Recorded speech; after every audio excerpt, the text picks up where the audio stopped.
नेपालगञ्ज विमानस्थलको नयाँ टर्मिनल भवन उद्घाटनपछिको मेरो पहिलो काठमाडौँ यात्रा। आज काठमाडौँको यात्रा गरिरहेको छु। सिरी एयरलाइन्समा मेरो टिकट रहेको छ। यो नयाँ टर्मिनल भवनदेखि काठमाडौँसम्मको यात्रा तय गरेको छु। यो काउन्टरमा आफ्नो आइडी र टिकट देखाएर मैले बोर्डिङ पास लिएँ र यो बोर्डिङ पास लिएर अब म डिपार्चर हलतिर प्रस्थान गर्दैछु। यो सिडीबाट बोर्डिङ पास देखाउँदै म डिपार्चर हलतिर प्रस्थान गर्दैछु। यो चाहिँ डिपार्चर हल जाने बाटो। यसरी राउन्ड हान्दै डिपार्चर हलसम्म पुगिन्छ।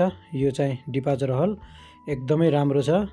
यहीँ म सिरी एयरलाइन्स जहाज पर्खेर बसिरहेको छु। काठमाडौँबाट जहाज उडिसकेको छ र केही समयमै जहाज नेपालगञ्ज आइपुग्यो र जहाज चढ्ने बेला पनि भयो। यसरी म आफ्नो बोर्डिङ पास लिएर सिरी एयरलाइन्समा चढ्न गएँ र आफ्नो काठमाडौँसम्मको यात्रा तय गर्नको लागि आफ्नो सिटमा सुरक्षित भएर बसेँ।